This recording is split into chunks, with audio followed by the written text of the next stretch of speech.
नमस्कार, समर्थ सहारा न्यूज देख रहे हैं आप और मैं हूं आपके साथ गुंजन। चलिए आज की खास खबर पर नजर डालते हैं। सैनिक कभी पूर्व नहीं होता, देश सेवा में सदैव तत्पर रहता है। सांसद ज्ञानेश्वर पाटिल बुरहानपुर जिले में हमारे देश की सेना का पराक्रम पूरी दुनिया देख रही है। देश के वीर सैनिकों ने हर बार दुश्मन देश के सैनिकों का डटकर मुकाबला किया है, उन्हें उनकी भाषा में जवाब दिया है। देश की रक्षा करने वाले सैनिकों का जीवन हमेशा प्रेरणादायी है।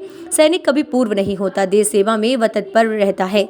उक्त बात पूर्व सैनिक सम्मान समारोह में सांसद ज्ञानेश्वर पाटिल ने कही और कहा कि युवाओं को उनके जीवन से प्रेरणा लेनी चाहिए। सैनिक कभी पूर्व नहीं होता, वह सेवा काल समाप्त होने के बाद भी देश की सेवा में तत्पर रहता है। आपके सेवा काल के अनुभव रोंगटे खड़े करने वाला है। सैनिक सिर्फ अपनी कद काठी से नहीं बल्कि अपने हौसले से पहचाना जाता है। आपका परिवार भी सम्मान का पात्र है। देश के प्रधानमंत्री नरेंद्र मोदी की कुशल कूटनीति और सैनिकों के प्रति अटूट विश्वास के कारण ही चीन जैसे देश को भारत जवाब देना जान गया है। पाकिस्तान पर सर्जिकल स्ट्राइक कर सबक सिखाया था। कार्यक्रम में जनप्रतिनिधियों द्वारा पूर्व सैनिकों का शॉल श्रीफल से सम्मान किया गया। सांसद कार्यालय में सैनिकों व आमजन से सांसद ज्ञानेश्वर पाटिल ने यह बात कही। रविवार को अमरावती रोड स्थित सांसद कार्यालय में सशस्त्र सेना केयोवृद्ध दिवस पर समारोह आयोजित कर सैनिकों का सम्मान किया गया।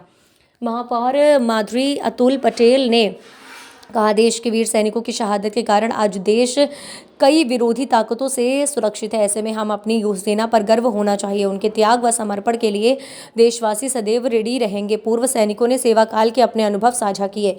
समारोह में अतिथियों ने पूर्व सैनिक गोरेलाल चौहान, सदाशिव पाटिल आदि कई लोग मौजूद रहे। 14 जनवरी 1953 को पहले एयर मार्शल के.सी. करियप्पा जो सेवानिवृत्त हुए थे, उस दिवस को पूर्व सैनिक दिवस मनाने का निर्णय किया गया था। और ऐसे पूर्व सैनिक जिन्होंने अपनी सेवा इस देश के लिए दी, ऐसे पूर्व सैनिकों का सम्मान समारोह का कार्यक्रम आज रखा गया था। तो इस अवसर पर सभी पूर्व सैनिकों का सम्मान किया गया, क्योंकि सैनिक कभी भी पूर्व नहीं होता, लेकिन क्योंकि जो परंपरा चली आ रही है उसका निर्वहन भी करना पड़ता है।